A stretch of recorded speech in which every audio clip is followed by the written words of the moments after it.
الحمد لله رب العالمين وصلى الله على نبينا محمد وعلى آله و صحبه اجمعین.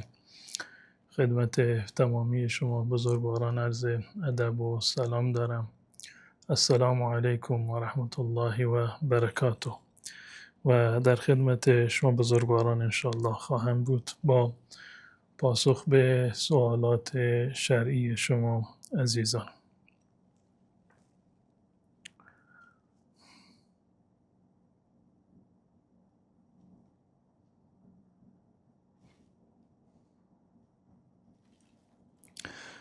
آیا بستن چشمه ها در نماز گناه است؟ نه، بستن چشم در نماز گناه نیست، اما خلاف اصل هست. اصل بر این است که انسان در هنگام نماز چشمهایش باز باشد و رسول الله صلی الله علیه و سلم هم همیشه این گونه نماز می‌خواندند. منتها اگر شما در موقعیتی قرار گرفتید که چشمهایتان را ببندید، برایتون بهتر است، برای حضور قلبتون، برای خشوع و خضوعتان، از نظر شرعی ممانعتی در این زمینه وجود ندارد. منتها سعی بکنید که این جزء عادت در نیاد که همیشه مثلا چشمه ها رو در نماز ببندید. بنابر ضرورتی در یک جایی بودید خواستی چشمه ها رو ببندید، یا در یک حالت روحانی و معنوی قرار گرفتید و فکر کردید چشمه ها رو ببندید برایتون بهتر هست، یا فرض کنیم که مواردی جلوی رویتان بود که حضور قلب شما رو تحت شعاع قرار میده، در این صورت از نظر شرعی ممانعتی وجود ندارد، اما نباید که به صورت یک عادت و همیشگی باشد. آیا با توبه همه گناهان بخشیده می شوند، حتی غیبت؟ توبه اساساً جز مواردی هست که جز مکفرات هست، یعنی گناهان گذشته را معاف می کند و رسول الله صلی الله علیه و سلم فرمودند التائب من الذنب کمن لا ذنب له. از اون گناهی که شما توبه کرده اید، اون گناه را الله متعال معاف می کند. و اگر کسی به صورت کلی یک توبه کلی و عامی بکند، فراگیری از تمام گناهان توبه بکند، الله متعال گناهان اون را می بخشد. منتها برای بخشش گناهان یا برای پذیرش توبه ما 3 شرط اساسی داریم. یکی این که انسان از گناه باید دست بکشد، و برگذشته پشیمان بشود که چرا من این کار رو انجام دادم، و برای آینده تصمیم بگیرد که من از این به بعد این گناه رو انجام نمیدم. این 3 شرط اصلی هستند. و یک شرط چهارمی دارد و آن این که اگر حق الناسی برگردنش هست اینو برگرداند. مالی رو خورده باید به صاحبش برگرداند. کسی رو فحش داده، دشنام داده، غیبت کرده، ناسزا گفته، سخنچینیش رو کرده، زیرابش رو به قول معروف زده، باید از اون طرف برود و حلالیت طلب بکند. اگر طلب کردن معافیت از اون فرد منجر میشه به درگیری و ناراحتی و یک مشکلات دیگری پیش میآید، راهش این است که برای اون دعای خیر بکنید، برایش صدقه بدهید. همون جاهایی که از اون غیبت کردید بروید مثلا از خوبی های اون فرد تعریف بکنید و برایش دعای خیر بکنید، انشاءالله که الله متعال گناهان شما را به صورت کامل میبخشد. و این ثوابی که شما ایصال ثواب کردید، دعا کردید، صدقه دادید و بعداً خوبی اون فرد را بیان کردید، این در واقع با اون غیبتی که کردید اون رو دفع میکند.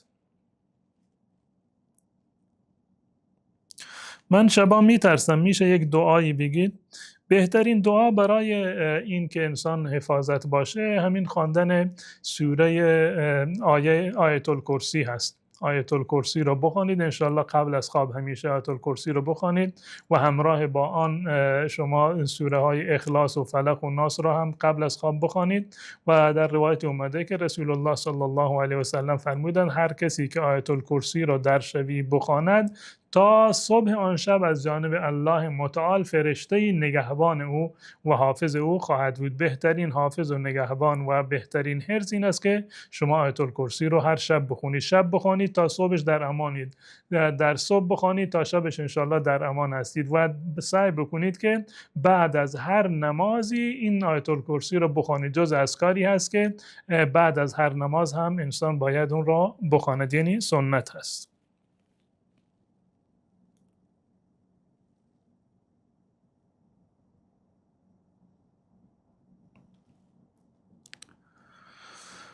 آیا یک نامحرم بغلمان کند حکم آن چیست؟ گناه است رابطه در میان دو دختر و پسری که از نظر شرعی با همدیگر عقد نشدند، نامحرم هستند، یا مرد و زنی که نامحرم هستند، به هیچ عنوان جایز نیست که حتی به همدیگر دست بدند یا با اینکه مثلا همدیگر را بغل بکنند. این مسئلهش بالاتر هست و جز گناهان هست. انسان باید از این گونه موارد باید پرهیز بکند و میدانیم که این موارد به یک حد و حدودی بند نمی شود. هر گناه صغیره یک گناه دیگری رو پشت سر دارد، گناه کبیره دیگری رو پشت سر دارد و نهایتا انسان به جای میرسه که هم عفت و آبروی خودش رو از دست میدهد و هم پروردگار خودش رو ناراض کرده و همین که حیثیت و آبروی شما در جامعه میرود. یعنی در دنیا و آخرت شما در واقع این گناهان وبال انسان میشوند. اگر پیج کاری داشته باشیم و مجبور باشیم که از دستمون عکس بذاریم آیا گناه هست؟ نه، این گناه نیست، اشکالی ندارد. اگر پیج کاری هست و طوری هست که شما مثلا کالای خودتون رو معرفی میکنید و دستتون دیده میشود، این از نظر شرعی اشکالی ندارد و به اتفاق علما دست جز ما ظهر منها هست. یعنی مواردی هستند که خود به خود دیگه ظاهر میشوند. انسان برای خرید و فروشی باشه، برای انجام کار خودش به نیاز داره که مثلا دستش بیرون باشه، چیزی رو بگیره، چیزی رو بده. این از نظر شرعی اشکالی نداره و جایز هست. منتها سعی بشه که مثلا همراه با زینت نباشه و هدفش این نباشه که مثلا دست خودش رو به نمایش بگذاره، زینت خودش رو به نمایش بگذاره. و اگر برای کاری دیگری بود، برای معرفی کالایی بود، اگر دست انسان بیرون بود، خانم ها از نظر شرعی گناهی رو مرتکب نشدند و جز عورت شمرده نمی شود. اگر کسی در دوران نامزدی نامزد خود را 3 بار طلاق بگوید آیا طلاق می شود در حالی که نکاح اسلامی کردند؟ بله، طلاق می شود. اگر کسی خانم خودش را در زمان به اصطلاح نامزدی طلاق بدهد، طلاق واقع می شود و در صورتی که یک طلاق داده باشد، مثلا 1 بار طلاق داده باشد، در صورتی که این 2 نفر با همدیگر رابطه نداشته باشند، با همون طلاق اول اینا از همدیگر کاملا جدا می شوند و این طلاق باین می شود. یعنی به محض این که یک فردی نامزد خودش را که با اون هم بستری نکرده 1 طلاقی بدهد، به صورت کلی از همدیگر جدا می شوند و بر همدیگر حرام می شوند، مگر این که دوباره با همدیگر عقد جدیدی بکنند و مهر جدیدی تعیین بشود، می توانند دوباره با همدیگر ازدواج بکنند. اما اگر 3 بار طلاق داده باشد، جمهور علما نظرشون بر این است که به صورت کلی از همدیگر جدا هستند و نمیتوانند با همدیگر ازدواج بکنند.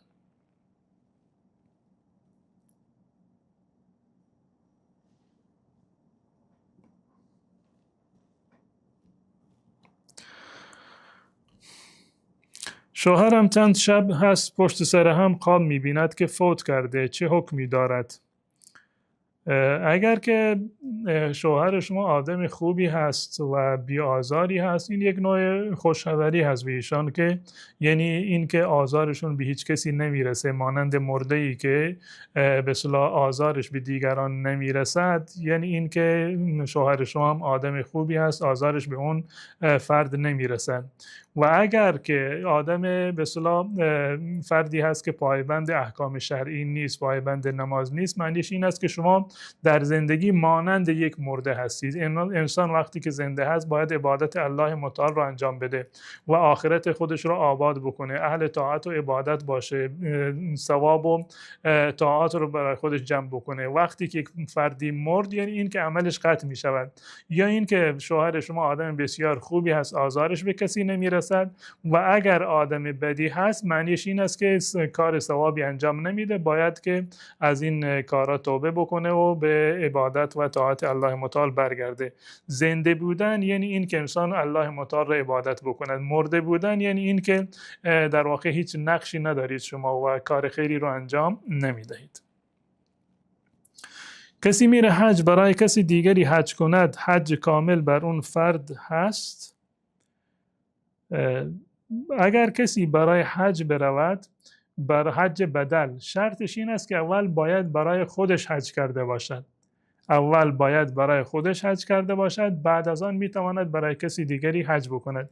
کسی که رفته برای حج اول برای خودش حج را انجام بدهد و سری بعدش میتواند برای کسی دیگر حج برود.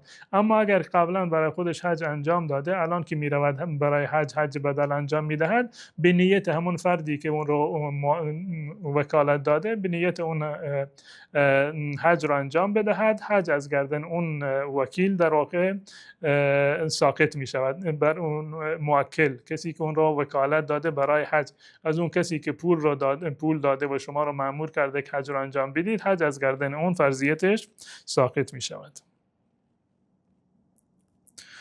آیا پریود باشیم لباسی که پوشیدیم نجس می شود؟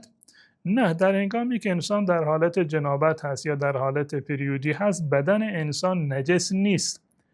بدن انسان نجس نیست که عرق انسان نجس باشد، آب دهن انسان نجس باشد، دست و ظاهر جسم انسان نجس باشد. نه، این گونه نیست. این یک حکم معنوی هست، یعنی ظاهری نیست که حتما ظاهر بدن نجس باشد، مگر این که در یک جایی از قسمت های بدن مثلا نجاستی باشد، یک قسمتی به طور مثال آغشته به خون پریودی باشد، خب اون قسمت نجس است. اما بقیه بدن انسان یا لباسش در واقع نجس نیست. و یک اتفاق افتاد در زمان رسول الله صلی الله علیه وسلم، روایت در صحیح مسلم هست. یک روز رسول الله صلی الله علیه وسلم در مسجد بودند و حضرت عایشه رضی الله تعالی عنها در حجره و اتاق خودشون بودند. رسول الله صلی الله علیه وسلم صدا زد عایشه را که همون خمره یعنی مصلا، یک تکه پارچه‌ای که مثلا روی آن نماز میخوانند، این را گفت که بیار بده به من. حضرت عایشه رضی الله تعالی عنها گفت یا رسول الله، من در حالت پریودی هستم، نمیتونم اینو بگیرم و به شما بدم. رسول الله صلی الله علیه وسلم فرمودند ان حیضتک لیست فی یدک، که پریودی و حیض تو در دستت که نیست. یعنی این که دستت نجس نیست که به هر چیزی دست بزنی نجس می شود. و این تصور غلطی هست که متاسفانه بسیار از مسلمانان این رو گمان می کنند و یک نوع سوی توهمی دارند که اگر کسی جنوب باشد یا کسی در حالت پریودی باشد، حتما بدنش نجس هست، لباسش نجس می شود، جایی که خوابیده و لحافش نجس می شود. نه، به هیچ عنوان. کاملا بدن انسان پاک هست و در حالت جنابت و در حالت پریودی کاملا می تواند کارهای خودش رو انجام بدهد، بخورد، بنوشد و لباس بشوید، آشپزی بکند، هر چیزی رو دست بزند، از نظر شرعی نجس نیست و کاملا پاک هست. اگر کسی جنوب باشد بمیرد چی می شود؟ هیچی نمی شود. مردشور نهایتا غسلش میدهد دیگه، اشکال دیگری ندارد. و از نظر شرعی شما ببینید که همون غسلی که انجام میگیرد، یعنی همون غسل میت که انجام میگیرد، بالفرض اگر کسی غسلی برگردنش باشد و جنوب باشد، همون غسل کفایت میکند. لازم نیست که مثلا چند بار مثلا اون غسل بدیم. و به صورت کلی یک حکمی ما داریم در شریعت اسلامی که اگر چند سبب از اسباب غسل یک جا جمع شده باشند، نهایتش یک غسل کافی هست. نهایتش در آخر یک غسل در واقع کافی است. الان مثلا فرض بکنیم که یک فردی مثلا در حالت جنابت بوده، فرض کنیم زن و شوهری با همدیگر همبستر شدند، بعد از همبستری زن پریود می شود. حکمش این است که صبر بکند، بعد از این که غسل پریودی رو انجام داد، این غسل جنابت خود به خود انجام می شود. یعنی یک غسل برای هر دو مورد کافی هست. یا فرض کنیم که یک فردی زن و شوهری مثلا در شب چند بار با همدیگر رابطه برقرار کردند، یعنی چند از سبب غسل برایشون ایجاد شده، اما در نهایت یک غسل برای تمام این موارد کافی هست. و برای کسی که در حالت جنابت بوده و فوت کرده، نه این نشان سوی خاتمه هست، نه گناهی دارد و نه کراهتی دارد. اصلا در اختیار خود انسان هم نیست که مثلا در چه زمانی بمیرد. بالفرض اگر کسی جنوب باشد، در حالت جنابت بمیرد، همان غسلی که به میت میدهند، همون غسل در واقع غسل کافی کافی هست و نیازی به این نیست که دوباره غسل دیگری به اون داده بشه. و معروف است که حنظله رضی الله تعالی عنه در جنگ احد وقتی که شهید شدن در حالت جنابت بودند، یعنی وقتی همبستری کرده بودند، تازه عروس بودند و به محض اینکه به اصطلاح عروسی کردن، همبستری کرده بودند، اعلام جهاد شد و مردم فوری رفتن برای جهاد. حنظله رضی الله تعالی عنه فرصت نکرد که غسل بکنه، خصوصا در اون زمان که آب نبود، حمام نبود، نیازی بود که مثلا بره سر چاهی آب بکشه، این گونه موارد غسل نکرد و اینجوری رفت برای جهاد. و وقتی که شهید شد رسول الله صلی الله علیه و سلم فرمودند که من دیدم فرشتگان او را غسل میدادند و این از نظر شرعی عرض کردم که هیچ گونه کراهتی ندارد.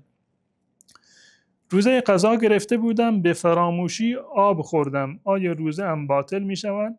نه، روزه باطل نمی شود. اگر کسی در حالتی که روزه هست غذایی خورد، آبی خورد و به فراموشی فراموش کرده بود چیزی خورد، از نظر شرعی هیچ گونه اشکالی ندارد، روزش کاملا صحیح است و تفاوتی ندارد که این روزه نفلی باشد، روزه سنت باشد، روزه فرض باشد یا روزه قضایی باشد. برای تمام انواع روزه ها حکمش از نظر شرعی یکی هست، همین است که رسول الله صلی الله علیه و سلم فرمودند من نسی و هو صائم فاکل و شرب فلیتم صومه. اگر کسی روزه بود و به فراموشی چیزی خورد یا نوشید، روزه خودش را کامل بکند. رسول الله صلی الله علیه و سلم فرمودند فانما اطعمه الله و سقاه. این یک غذایی بوده، آب و غذایی بوده که الله به اون رسانده، الله به اون داده، چون که فراموشی به فراموشی بوده الله متعال شما را مؤاخذه نمی کند و روزه شما هم باطل نمی شود.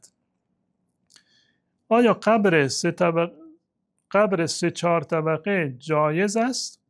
اصل بر این است که قبر باید به اصطلاح یک طبقه باشد، یعنی هر مرده ای رو در یک قبری جداگانه دفن بکنند. منتها اگر در یک جایی مثلا بنابر ضرورتی مجبور شدند که مثلا چند مرده رو در یک قبر بگذارند، فرض کنیم طاعون اومده بود و وبا اومده بود، مثلا در حالت جنگ بود، در این صورت اشکالی ندارد. اما در حالت عادی واجب هست که هر مرده ای باید در یک قبر جداگانه در واقع دفن بشود.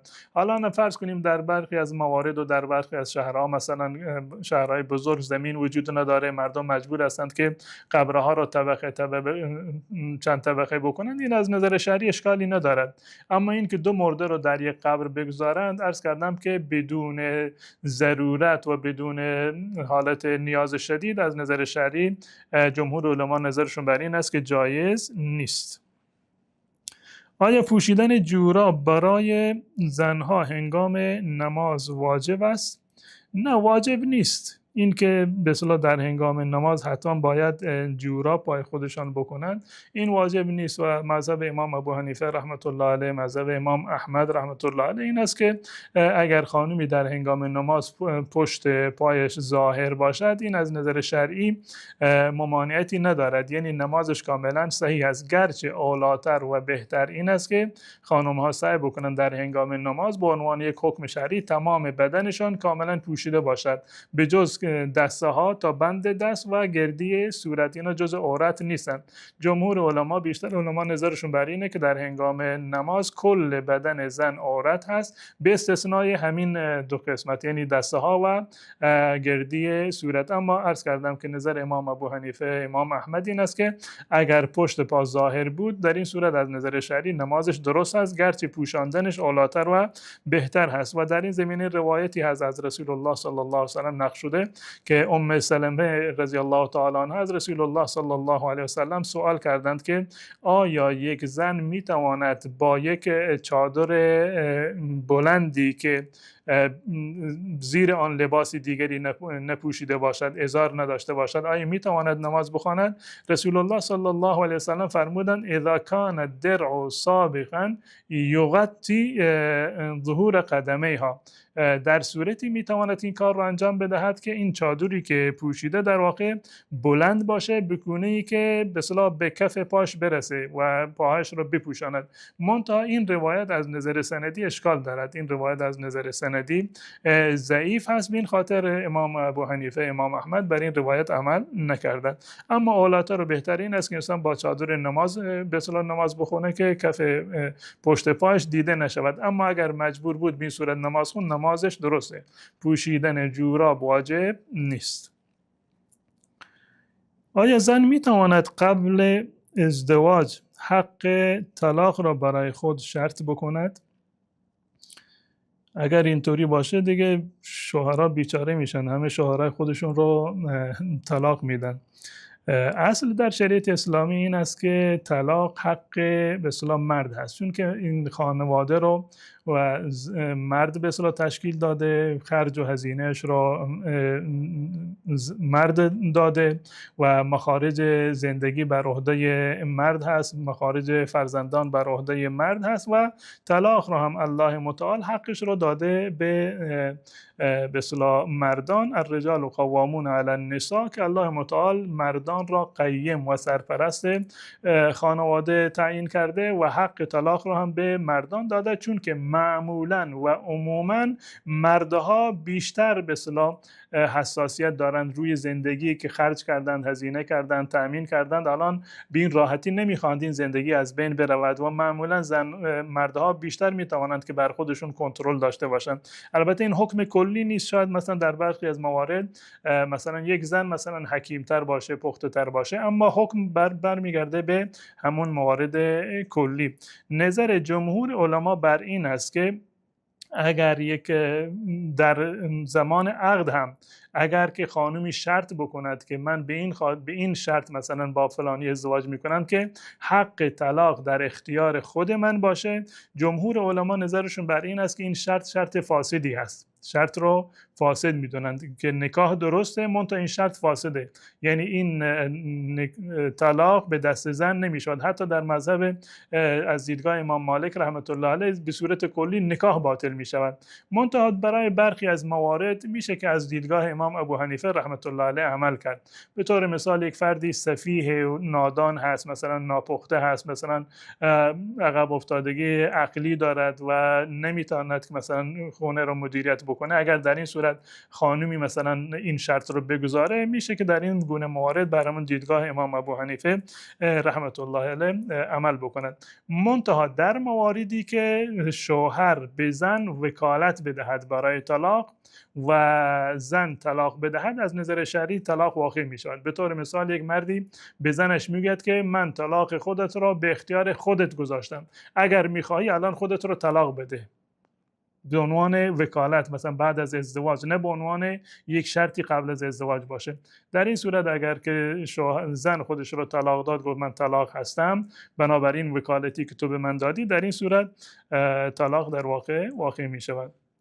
الان عرض کردم که اگر طلاق به دست زنها بود همه شوهرای خودشون رو طلاق میدادند. یک واقعه اتفاق افتاد، این رو اسمعی نقل کرده. اسمعی یکی از علمای لغوی و شعرا هست، در قرن سوم اگر اشتباه نکنم، ایشون سال حدودای 215-16 اینجوری از دنیا رفتن. عبدالملک ابن قریب هست اسمیشون. ایشون رفت پیش هارون الرشید و گفت که من یک مسئله عجیبی رو برای تو بیان میکنم که و اون این که یک مردی در یک روز 5 تا زن رو طلاق داد. در یک روز 5 زن رو طلاق داده.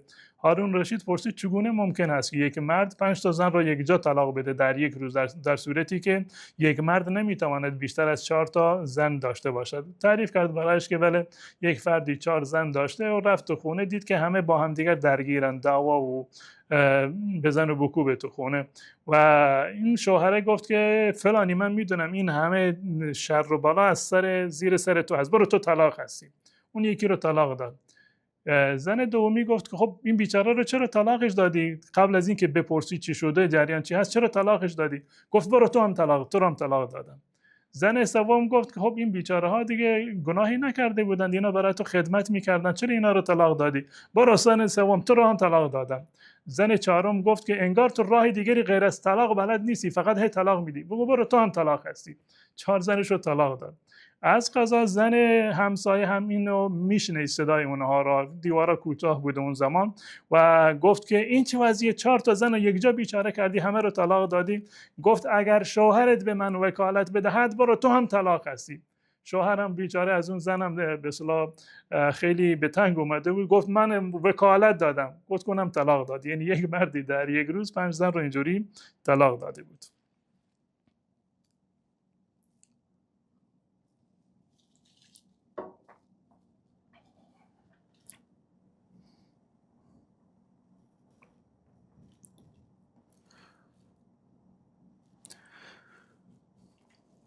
آیا کشیدن برق غیرقانونی برای شغل که دستگاه برقی دارند و خیلی برق مصرف می کند پولش حرام است؟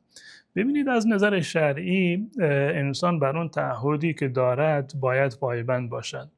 برق و بقیه مواردی که جزء اموال عمومی هستند، استفاده اختصاصی از آنها از نظر شرعی جایز نیست مگر با مجوز به اصطلاح شرعی یا قانونی. حتما باید مجوزی باشه، پولی رو مثلا شما پرداخت بکنی، مجوز بگیری، کنتور بگیرید و طبق اون استفاده بکنید. اما این که هر کسی از طرف خودش مثلا از پشت کنتور مثلا برق بکشه، حالا برای خونهش، برای مصرف خودش یا برای مثلا کاری که داره، از نظر شرعی این حرام هست و جایز نیست. ولو این که قرار بود در ابتدای انقلاب که مثلا برق مجانی بشود و آب مجانی بشود، یا با این که امروزه مثلا تورم زیاد هست، پول آب و برق مثلا زیاد هست، باز هم این دلیل نمی شود که ما بدون اجازه و بدون مجوز از یک اموال عمومی استفاده بکنیم. این یک نوع غش و فریب هست و رسول الله صلی الله علیه وسلم فرمودند من غشنا فلیس منا، کسی که با ما فریب کاری بکند از ما نیست. تفاوتی نداره که این اموال عمومی باشد یا اموال خصوصی یک فردی باشد، ما اجازه نداریم که از اموال دیگران بدون اجازهشون استفاده بکنیم.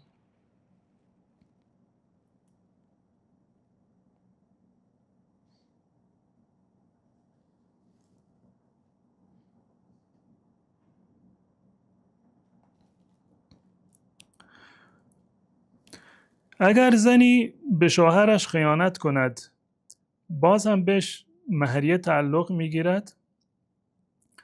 ببینید، بحث خیانت و زنا در واقع جز گناهان کبیره است. این که مردی به زنش خیانت بکند یا زنی به شوهرش خیانت بکند، این جز گناهان کبیره است و خود این گناه کبیره هم مراحلی داره. یعنی برخی از گناهان کبیره هم از برخی دیگه سنگین تر هستند. به طور مثال خود زنا مثلا با یک فرد بیگانه گناه کبیره است، اما اگر با زن همسایه باشه باز هم گناهش مثلا سنگین تر هست. اگر فرد مجردی زنا بکند گناه کبیره است، اما اگر متأهل زنا بکند بازم گناهش بیشتر و سنگین‌تر هست، کبیره تر هست در واقع. و زن در صورتی که زنا بکنه زنایش سنگین‌تر از زنای مرد هست، زیرا که در واقع حیثیت آبروی مرد رو از بین برده. احتمال داره که در این زمینه هم به طور مثال فرزندی از زنا به وجود بیاد و این رو بچسبونه به نسب اون شوهر و بقیه مواردی که در این زمینه وجود دارد. به این خاطر زنای زن و خیانت زن در واقع سنگین تر است. اما در اصل فرقی نمی کند چه مرد باشد یا زن، زنا و خیانت جز گناهان کبیره در واقع شمرده می شوند و این از نظر شرعی گناه کبیره هست و انسان باید که به هیچ عنوان سراغ این گونه موارد نرود. حتی اگر که به اصطلاح یک موردی وجود داره، مثلا یک زنی یا مردی با یک فرد نامحرمی ارتباط دارند، راهش این است که این رابطه خودشان را کاملا قطع بکنند تا خدای نکرده که به خیانت فیزیکی و زنا در واقع خدای نکرده که منجر بشود. اما به صورت کلی تصور بکنیم اگر یک زنی متأهلی زنا کرد، آیا از نظر شرعی به اون مهریه میرسد یا نمیرسد؟ این از نظر شرعی حکمش این است که بله، مهریه به اون میرسد، صرفا به خاطر این که زن خیانت کرده حق مهریه از اون ساقط نمیشود، حق مهریه سر جای خودش باقی است. به محض این که زن و شوهر با همدیگر ازدواج کردند و زیر یک سقفی رفتند و با همدیگر همبستر شدند، به صورت مهر به صورت کامل برای زن واجب هست. یعنی حق واجبی هست برای زن که شوهر اون رو باید پرداخت بکند. در زمان رسول الله صلی الله علیه و سلم و در یک روایتی که در صحیح بخاری و مسلم هست، یک فردی اومد پیش رسول الله صلی الله علیه و سلم و ادعا کرد که زنش به اون خیانت کرده. و زن انکار کرد، گفت که نه، من چنین کاری رو انجام ندادم. و اینا اومدن ملاعنه کردن. حکم در صورتی که مثلا زن و شوهر زنش رو متهم بکنه به خیانت و دلیلی نداشته باشه، حکمش ملاعنه هست. یعنی همدیگر رو نفرین بکنن به یک صورتی که به اصطلاح در قرآن اومده و در حدیث رسول الله صلی الله علیه و سلم هست که ملاعنه بکنن و وقتی که خب ملاینه کردند، یعنی رسول الله صلی الله علیه و سلم به اون مرد گفت که خب اگر تو دروغ گفته باشی لعنت خدا بر تو باد. گفت بله، من 4 مرتبه این رو گفت. و زن رو هم اینطور گفت اگر تو زنا کرده باشی لعنت الله متعال بر تو باد. بعد از اون 4 مرحله این گفت که زن هم این قسم خورد و مرد هم قسم خورد که نه ما چون کاری رو به اصطلاح این میگفت که اون دروغ میگه و زن میگفت که شوهر دروغ میگه و ملاینه کردن. بعد از این که ملاینه کردن رسول الله صلی الله علیه و سلم اینا رو از همدیگه جدا کرد، گفت که شما الان دیگه بر همدیگه حرام هستید. بعد از این شوهر گفت یا رسول الله مال من چی میشود در این وسط؟ من که مهریه دادم، هزینه کردم برای این مال من در واقع چی می شود؟ رسول الله صلی الله علیه و سلم فرمودند که تو مالی نداری، تو مالی به تو نمی رسد، یعنی مهریه به تو باز نمی گردد، مهریه که دادی حق زن هست. فرمودند که اگر تو راست گفته باشی و این در واقع زن زنا کرده باشه، خب همون گونه که به اصطلاح شما با همدیگر همبستری کردید، این مهریه در مقابل اون میره که شما یک عمر با همدیگر همبستری کردید و زندگی کردید، مهریه می شود در مقابل همون به اصطلاح رابطه‌ای که با همدیگر داشتید. و اگر دروغ گفته باشی که به طریق اولا این مهریه به تو در واقع نمی رسد. اما خود این متهم کردن به اصطلاح به یک فردی به زنا از نظر شرعی این حرام هست. متهم کردن، الان مرد به زن رو متهم بکنه یا زن مرد رو یا فرد دیگری رو متهم بکنن، این از نظر شرعی گناه هست و جز گناهان کبیره می شود. و اگر شوهری زن خودش را به اصطلاح بدون این که گناهی رو مرتکب شده باشه، اگر بیاد اونو متهم بکنه به زنا و ملاینه نکنن، در این صورت باید بر این شوهر حد جاری بشه، یعنی مجازات شرعی که همون 80 ضرب شلاق هست بر اون جاری می شود. اما از نظر شرعی عرض کردم که اگر که بالفرض این که زنی خیانت کرده باشه، این دلیل نمی شود که حق مهری از اون ساقط بشود. آیا مادر زن پدر محرم است؟ نه مادر زن پدر محرم است و نه مادر زن پسر. هیچ کدامشون از نظر شرعی محرم نیستند. بله از نظر شرعی ازدواج با زن پدر جایز نیست که الله متعال میفرماد ولا تنکحوا ما نکح آباؤکم من النساء، که اون زنانی را که پدران شما ازدواج کردند اونا بر شما حرام هستند.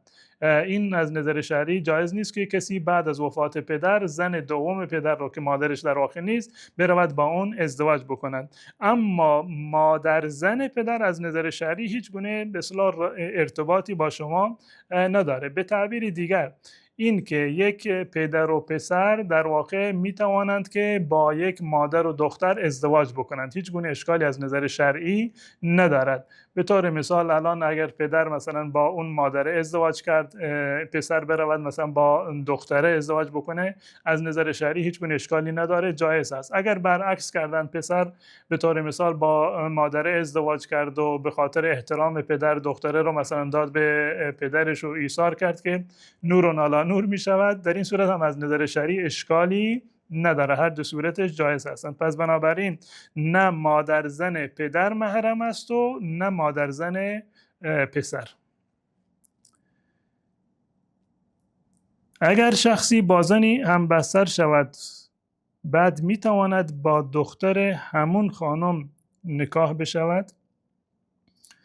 اگر منظورتان این است که با همدیگر نکاح کردند که هم بستر شدند، یعنی یک کسی زنی گرفته ازدواج کردند با همدیگر و رابطه برقرار کردند، که در این صورت به تصریح قرآن چنین چیزی جایز نیست که شما با دختر اون زن که با اون رابطه داشتید و ازدواج کردید با اون ازدواج بکنید. الله متعال میفرماد و امهات نسائکم و ربائبکم اللاتی فی حجورکم من نسائکم اللاتی دخلتم بهن، همچنین مادران زنان شما بر شما حرام هستند و همچنین دختران زنان شما که در شما با مادرانشون رابطه داشتید، اینها بر شما از نظر شرعی حرام هستند. این در صورتی هست که به اصطلاح این رابطه‌ای که شما میگید که با یک زن رابطه داشته باشه در صورت رابطه از روی نکاح باشه که به تصریح قرآن چنین چیزی از نظر شرعی جایز نیست. وقتی که یکی با یک خانمی ازدواج کرد و با اون هم بستر شد، بعد از آن میتواند که با دختر اون زن ازدواج بکند. اما اگر این یک رابطه نامشروع بوده و زنا بوده، باز هم این یک نوع بی‌مروتی هست و یک نوع اشاعه فحشا و حرمت شکنی هست و در این صورت هم نباید که چنین ازدواجی صورت بگیره، زیرا که زمینه فساد بیشتر در واقع به وجود میاد. از این خاطر است که امام ابو حنیفه رحمت الله علیه، امام احمد و همچنین بسیاری دیگر از بزرگان مانند نخعی، امام ثوری رحمت الله علیه و بسیاری دیگر نظرشون بر این است که ازدواج با چنین دختری از نظر شرعی حرام هست. و عرض کردم که چون که باب زنا باز می شود و حرمت شکنی بیشتر می شود، اشاعه فحشا می شود و چه بسا که دوباره به اون کار خلاف برگردند، به این خاطر نباید چنین ازدواجی در واقع صورت بگیرد.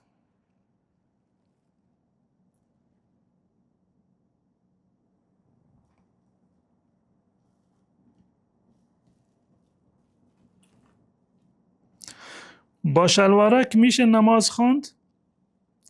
ما در این زمینه دو تا حکم داریم. یکی این است که حکمش جواز هست، از نظر شرعی جایز هست. اگر کسی به طور مثال صیاد هست، یه جای مثلا مشغول کاری هست و شلوارکی پوشیده که مثلا تا زانویش هست، از نظر شرعی نماز جایز هست، اما خلاف آداب نماز هست. و وقتی که نماز میخونیم باید به صورت کامل نماز کامل داشته باشیم و لباسمون یک لباسی باشه که همون گونه که خودمان را برای ملاقات یک فردی دیگر مثلا تزیین میکنیم، لباس محترمانه میپوشیم، برای نماز هم باید لباس محترمانه در واقع بپوشیم. اما فرض کنیم یک فردی مثلا بنابر ضرورتی مثلا شلوارکی بود که مثلا تا مثلا زانویش رو پوشیده بود، اگر نماز خوند نمازش درسته برای آقایون، که زیرا که عورت مرد در هنگام نماز این است که از ناف تا زانو پوشیده بشود. اگر این قسمت پوشیده بود از نظر شرعی نمازش درست هست، اما اولاتر و بهترین است که انسان همون لباس کامل و محترمانه‌ای بپوشد.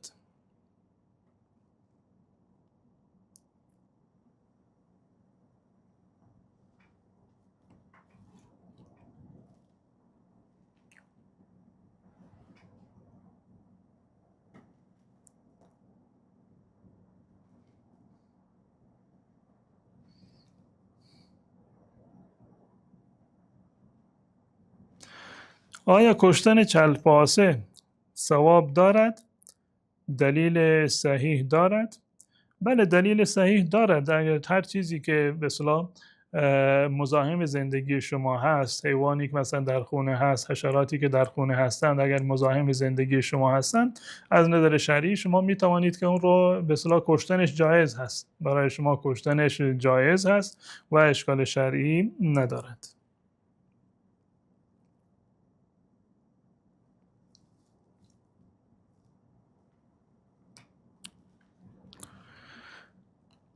آیا نگهداری پرنده در قفس حرام است؟ اگر که شما پرنده ای رو که نگهداری کردید یا حیوان خانگی رو، گربه ای رو که مثلا در خونه نگهداری کردید، مواردی از این قبیل رو، اگر که به اصطلاح آب و غذایشان رو سر وقت میدید، آب و دانه میدید و به اصطلاح ظلمی بر اون صورت نمیگیره، در این صورت جایز هست، اشکالی نداره اینکه شما پرنده در خونه نگهداری بکنید و سعی بکنید که به صورتی باشه که مثلا قفس بزرگتر باشه که پرنده آزادتر باشه. در این صورت از نظر شرعی اشکالی نداره، اما مشروط بر این که شما آب و غذای این به اصطلاح حیوان و پرنده را کامل فراهم بکنید. و در روایتی اومده که رسول الله صلی الله علیه وسلم فرمودند که الله متعال یک زنی را صرفاً به خاطر این که یک گربه ای را نگه داشته بود و آب و غذا نمیداد به این گربه، زندانیش کرده بود، آب و غذا نمیداد تا اینکه این گربه مرد، الله متعال به گناه همین کارشون رو به جهنم انداخت. یعنی ظلم کردن بر حیوانات، نگه داشتنشون و در تنگنا به صورتی که مثلا آب و غذا به اونها ندید و منجر بشه به مرگ، این یکی از گناهان هست که رسول الله صلی الله علیه وسلم در این مورد به ما هشدار دادند که از این کارها در واقع پرهیز بکنیم.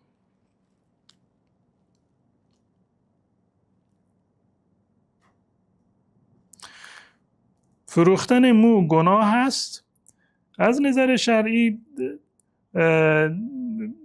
اعضای انسان فروختنشون جایز نیست. اعضای انسان فروختنشون جایز نیست. تفاوتی نداره که مو باشه یا اعضای بدن باشه، از نظر شرعی فروختنشون جایز نیست، زیرا که این یک نوع بی‌حرمتی هست که ما مثلا اعضای انسان رو در معرض به اصطلاح فروش بگذاریم. دیدگاه جمهور علما در این زمینه این است که فروختن مو جایز نیست.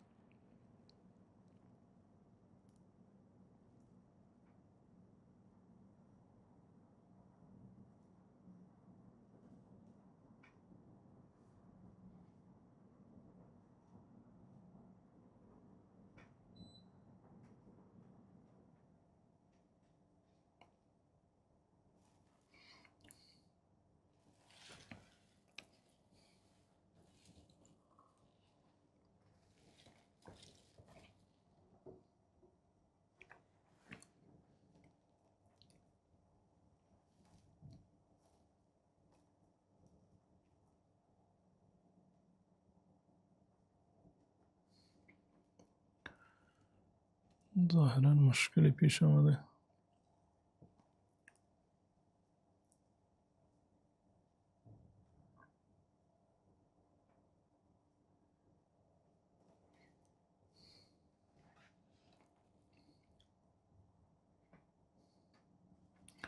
حکم نماز خواندن با لباس بی نماز.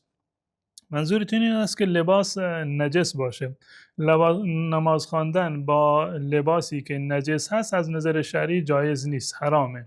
و اگر کسی نماز خواند نمازش باطل است. یکی از شرایط نماز این است که بدن انسان و لباس انسان و محلی جایی که بر اونجا نماز میخواند باید پاک باشد. اگر کسی با لباسی که نجس هست، این از نظر شرعی نمازش باطل هست، باید نماز خودش را اعاده بکنه. اما اگر که یک نجاست خیلی کمی هست، مثلا به طور مثال چند قطره ادرار مثلا شاید مثلا بر لباسش باشه، این از نظر شرعی مانع صحت نماز نیست. اما اگر به صورتی است که زیاد باشه و لباسش نجس هست، در اون صورت باید نماز خودش را اعاده بکند، یعنی دوباره باید بخواند.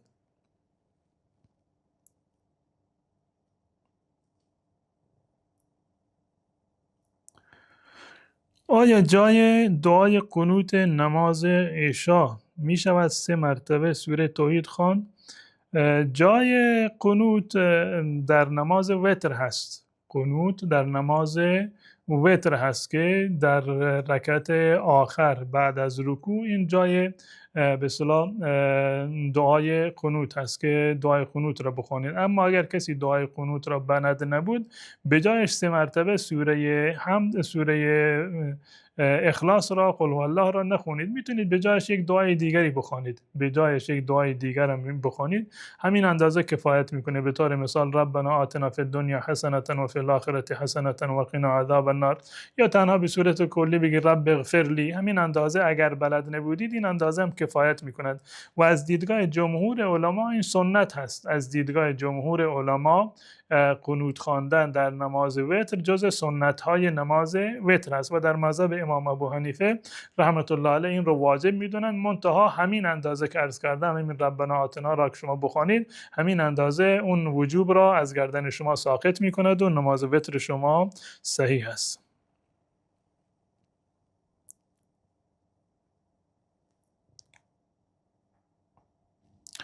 حکم رابطه حلال زن و شوهری چیه؟ در درست 40 روز رجوع نشود عقد باطل هست؟ نمیدونم منظور شما از رجوع نشود چی هست که عقد باطل می شود. اگر منظورتون این است که زن و شوهر با همدیگر تا 40 روز اگر رابطه نداشته باشند عقد باطل هست، نه، ما چون این چیزی نداریم، چون این چیزی وجود ندارد. عقد باطل نمی شود ولو اینکه 40 سال هم از همدیگر دور باشند. به محض این که دور باشند طلاق واقع نمی شود، مگر این که شوهر خود طلاق بدهد یا این که زن برود تقاضای طلاق بکند و دادگاه طلاق بدهد. صرفا به خاطر این که زن و شوهر با همدیگر رابطه نداشتند، از همدیگر دور بودند، این به اصطلاح دلیل طلاق نمی شود و طلاق واقع نمی شود. اما اگر منظورتون از رجوع کردن این است که شوهری به طور مثال زن خودش را طلاق داده باشه و تا 40 روز رجوع نکرده باشه، آیا حرام می شوند؟ نه، بازم حرام نمی شوند.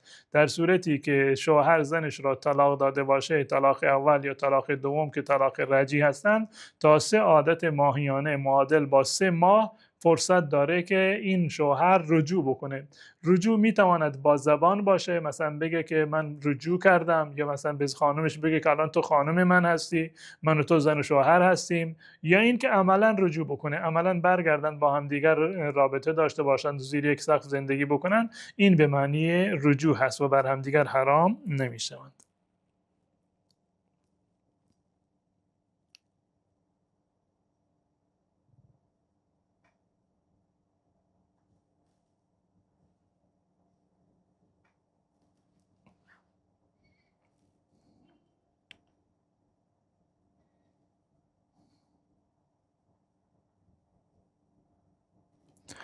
آیا تتو گناه هست؟ بله، از نظر شرعی جایز نیست. تتو کردن از نظر شرعی جایز نیست. رسول الله صلی الله علیه و سلم کسی را که تتو میزند یا بر بدنش این کار انجام می شود، رسول الله صلی الله علیه و سلم نفرینشون کرده و از نظر شرعی این گناه هست. نباید که انسان مسلمان چنین کاری رو انجام بدهد.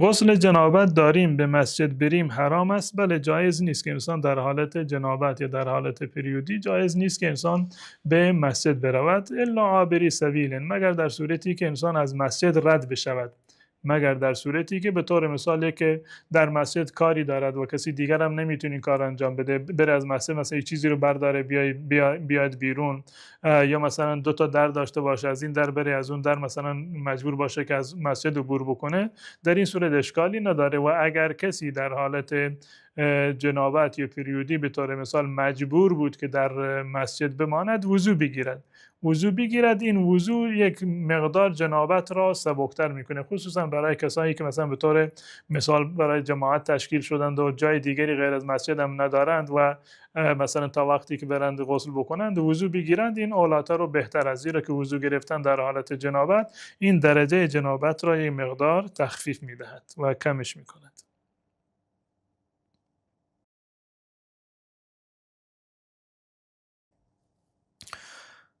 آیا اگر کسی زنش را با پیامک طلاق بدهد طلاق واقع می شود؟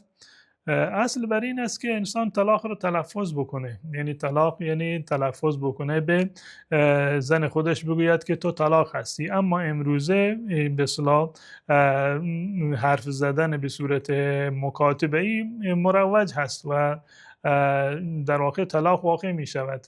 هرچه بسیار از فقها در این زمینه اختلاف نظر دارند و در این گونه موارد بهتر است که انسان به دارالافتا مثلا جایی مراجعه بکنند چه الفاظی گفته، اما وقتی که نیتش طلاق بوده و این رو گفته و نوشته طلاق داده و این نوشتن جایگزینی هست برای گفتن. اصل بر این است که طلاق واقع میشه، بستگی به این داره که خود الفاظی که به کار برده چی باشد.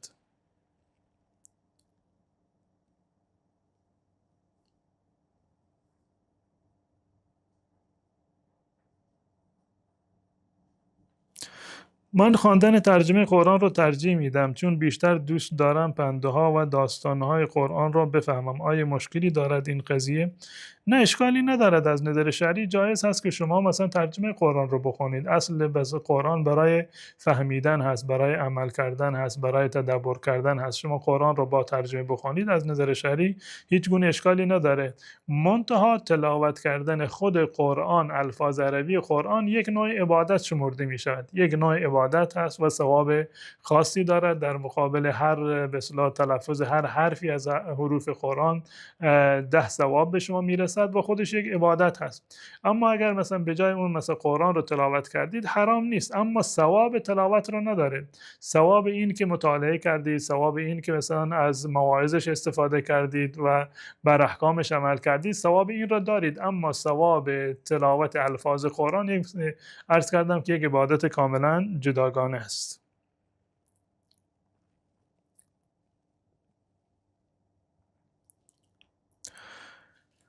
آیا رسول الله صلی الله علیه و سلم از آن گفتند چون شهادت دادن بالای خودش حرام بود؟ آیا این درست است این گفت؟ نه، این حرف صحت نداره. شهادت دادن برای خودش حرام نبوده، بلکه رسول الله صلی الله علیه وسلم برای خودش شهادت میدادن. برای خودش رسول الله صلی الله علیه وسلم شهادت میدادن در نماز و در غیر نماز. این که عادی هست و در بقیه دعاها و احادیث رسول الله صلی الله علیه وسلم این کاملا ذکر شده و هیچ گونه حرمتی در این زمینه وجود نداره. اما عملا چون که رسول الله صلی الله علیه وسلم از آن گفتند به عنوان تعلیم دیگران، به عنوان تعلیم دیگران رسول الله صلی الله علیه وسلم از آن گفتند به ابو محذوره، از آن را آموزش دادند به بلال، از آن را آموزش دادند و این ثابت هست از رسول الله صلی الله علیه وسلم. اما این که برای نماز مثلا از آن گفته باشند، خب از آن و اقامه مسئولیت یک کسی دیگر هست. مسئولیت رسول الله صلی الله علیه وسلم امام بود.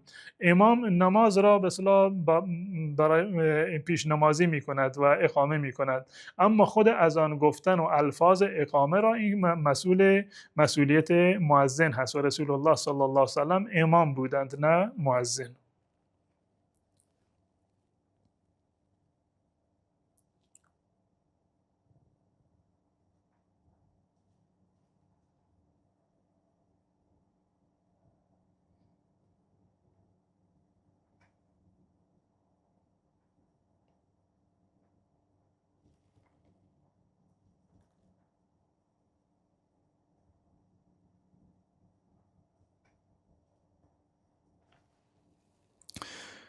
من متأهل هستم و 10 بار به همسرم خیانت کردم، اما حالا پشیمان هستم. من شنیدم که میگن اگر به همسر خود خیانت کنیم در آینده همسر ما هم به ما خیانت میکند. ببینید معنی این حرف این نیست که اگر کسی به اصطلاح خیانت کرد حتما خانمش هم خیانت میکند. یا مثلا برخی از کتابان نوشته که مثلا زنا دین هست، وامی هست، هر کسی که مثلا این زنا بکند گویا که این وام برگردنش هست و حتما کسی از افراد خانوادهش مثلا به گناه مبتلا میشه. معنی این حرف اون گونه که بسیار از علما مانند شیخ الاسلام ابن تیمیه رحمت الله علیه توضیح دادن، معنیش این است معمولا کسی که اهل زنا باشه و اهل خیانت باشه، خب مردم فکر میکنند که حتما خانمش هم این گونه هست. وقتی که در یک خونه زندگی میکنن، خود این فرد پایبند نیست، با هر کسی رابطه داره، مردم دیگران هم فکر میکنند که فلانی که با هر زنی رابطه داره حتما زنش هم این گونه هست و شاید مثلا اون مورد تعرض قرار بدند و مورد بدنامی قرار بدند و در واقع برایش مشکلی در واقع به وجود بیاد. ما معمولا کسی که برای به اصطلاح ناموس دیگران ارزشی قائل نیست، برای ناموس خودش هم ارزشی در واقع قائل نیست. و چگونه یک فردی میتواند که به ناموس دیگران تعرض بکند اما ادعای عفت و پاکدامنی رو داشته باشد و بگوید که بله زن باید پاکدامن باشد؟ خب اگر زن باید پاکدامن باشد، خب تو چرا میری با زن کسی دیگری رو به اصطلاح با دامنش رو آلوده میکنی؟ در زمان رسول الله صلی الله علیه وسلم یک فردی اومد و گفت که یا رسول الله به من اجازه بده که من زنا میکنم. اصحاب رسول الله صلی الله علیه وسلم عصبانی شدند، گفتند که بس کن، این چه سوالی است که از پیامبر صلی الله علیه وسلم میپرسیم؟ رسول الله صلی الله علیه وسلم فرمودند که بذارید بیاید و سوالش را بپرسند. رسول الله از ایشان سوال کرد که آیا این کار را برای مادرت میپسندی؟ گفت نه. گفت که خب همه برای مادرانشون نمیپسندند. برای دخترت میپسندی؟ گفت نه یا رسول الله من نمیپسندم. گفت آیا بقیه مردم هم این رو برای دخترانشون نمیپسندند؟ برای خواهرت، برای عمت، برای خالت اینو میپسندی؟ گفت نه یا رسول الله من این رو نمیپسندم. فرمودند که پس بقیه مردم هم این رو برای ناموس خودشون، برای مادر و خواهر خودشون نمیپسندند. و این یعنی قانع کننده ترین جوابی بود که رسول الله صلی الله علیه و سلم به این فرد در واقع دادن و در آخر دعا کردند که پروردگار را که قلب اون رو پاک بکند و از گناهان الله متعال رو محفوظ نگه دارد. منظور این که اگر کسی که خودش اهل زنا باشد، معمولا مردم فکر میکنند که حتما خانواده‌اش هم این گونه هستند. معنی این حرف این هست، معنیش این نیست که اگر مرد زنا کرد حتما باید به زن خودش هم شک بکند که حتما زن من این کار را انجام داده چون که من این کار را انجام دادم. نه، لازمش این نیست.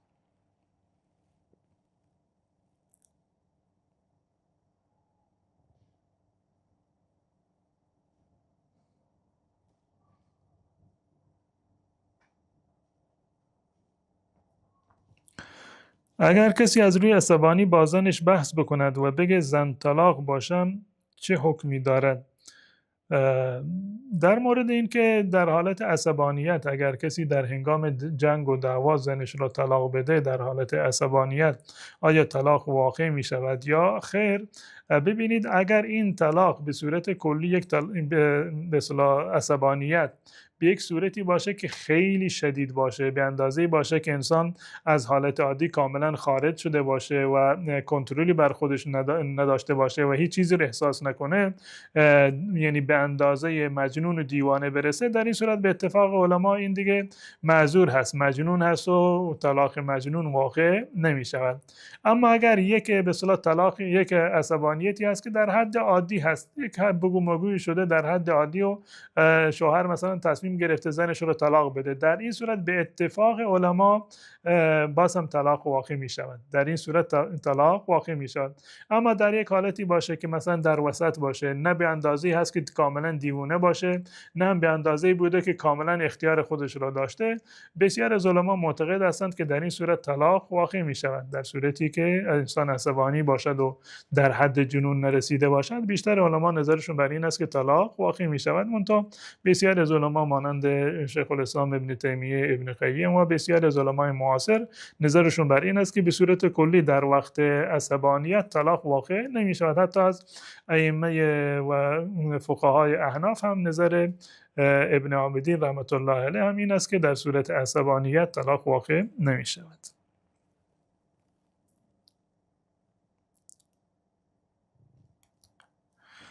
آیا واریز کردن پول به قرعه کشی های ماشین گناه است؟ بله، این گناه است و از نظر شرعی قمار شمرده می شود و جز گناهان کبیره هست. جز گناهان کبیره هست. قمار و ربا از نظر شرعی حکمشون یکی هست و حرام هستند و انسان نباید که در این گونه به اصطلاح قرعه کشی ها شرکت بکند. الله متعال میفرماید انما الخمر والمیسر والانصاب والازلام رجس من عمل الشیطان. این یک عمل شیطانی هست و فرمودن فاجتنبوه، از آن اجتناب بکنید.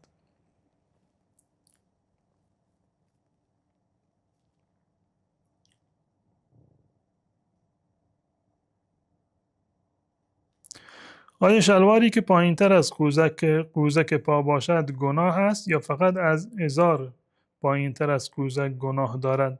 تفاوتی ندارد. هر لباسی که باشد پایینتر از قوزک باشد، رسول الله صلی الله علیه وسلم از این من فرمودند و فرمودند ما اسفل من الکعبین ففی النار، یعنی تهدید و وعیدی در این زمینه صادر شده که این از نظر شرعی حرام هست و جایز نیست. تفاوتی ندارد که شلوار باشد یا مثلا پیراهن عربی باشد یا مثلا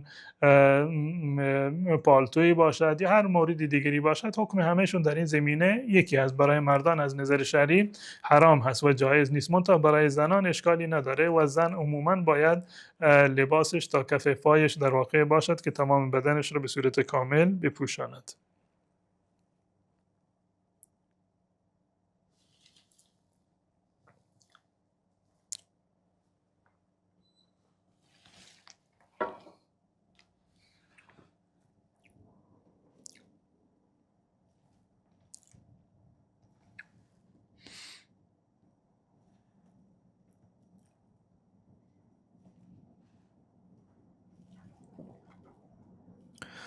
آیا سر کتاب باز کردن گناه است؟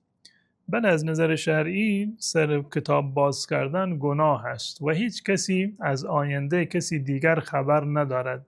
آینده شما جز غیب هست، جز علوم غیب هست. غیب را غیر از الله متعال نمیداند. هیچ دوانویسی، هیچ جادوگری از آینده شما خبر ندارد. نه عالمی شرعی میتواند از آینده شما اطلاع پیدا بکند و نه ساحر و جادوگری.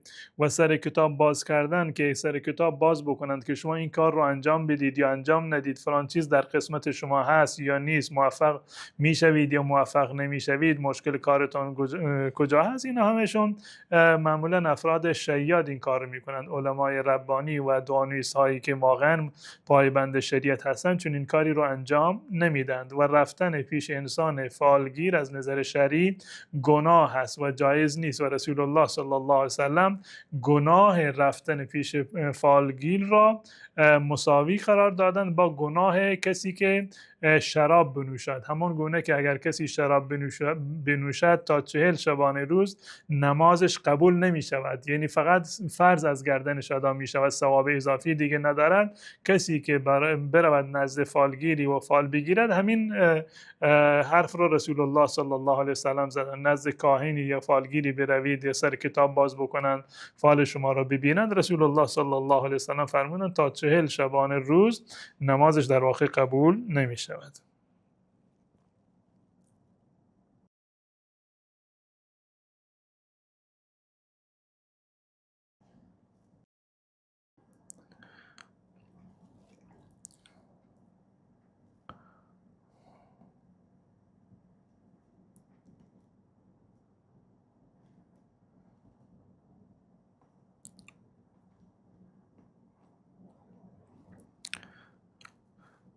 یکی از دوستان نوشتند که بروید پیش فالگیر و گناهتون برگردن من. هیچ کسی در روز قیامت گناه کسی دیگری رو برگردن نمیگیرد. لا تزر وازرة وزر اخرى. الان این حرف رو میزنید در روز قیامت، اما این حرف رو پایش نمیویسید و اساساً این گونه هم نمی شود. بالفرض این که کسی بگید که گناهت برگردن من، مثلا به طور مثال در جمع دوستانه نشستند، یک کاری رو میخوان انجام بدن، یک فردی مثلا میبینیم این کار رو انجام نمیده، میگه بیا این کار رو انجام بده، گناهش برگردن من. گناه انسان دیگری برگردن کسی دیگر نوشته نمی شود. وقتی که یک انسانی دیده و دانسته مرتکب یک گناهی می شود، گناهش برگردن خودش است. بله، اگر کسی اسباب گناه را برای کسی دیگر فراهم کرده و سبب گناه شده، به اون فرد هم گناه میرسد، به اون فردی که سبب شده به اونم گناه میرسد. اما این گونه نیست که تمام گناه برگردن اون فردی باشه که مسبب باشه و تشویق کرده. نه، اون کسی که کار گناه را انجام داده خودش مستقیما هم در روز قیامت مسئول هست و برای اون فردی که سبب شده گناه نوشته می شود بدون اینکه از گناه این فرد در واقع کم بشود. برای نیکی ها هم این گونه هست. اگر کسی یک فردی رو راهنمایی بکند به کار خیری و اون فرد مثلا بره کار خیر انجام بده، به همون اندازه که اون فردی که شما راهنمایی کردید به اون ثواب میرسد، به شما هم ثواب میرسد بدون اینکه از ثواب اون در واقع کاسته بشوند. اگر کسی رو راهنمایی کردید برای گناهی، تشویق کردید برای گناهی، اسباب گناهی رو فراهم کردید، به همان اندازه که به اون گناه میرسد به شما هم گناه میرسد، اما از گناه اون چیزی کاسته نمیشود.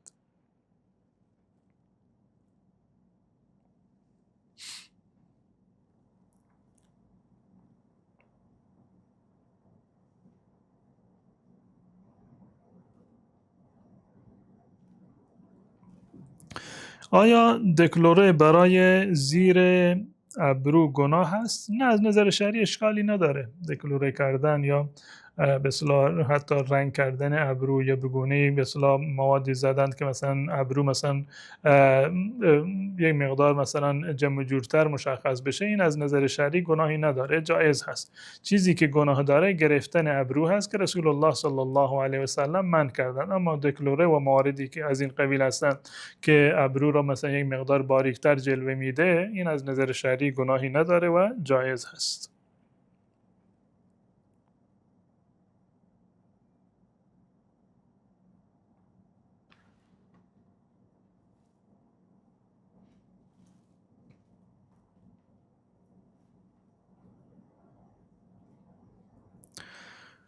خب دوستان عزیز، به همین مقدار کفایت میکنیم و تا فرصتی دیگر شما عزیزان را به الله متعال میسپارم. و السلام علیکم و رحمت الله و برکاته.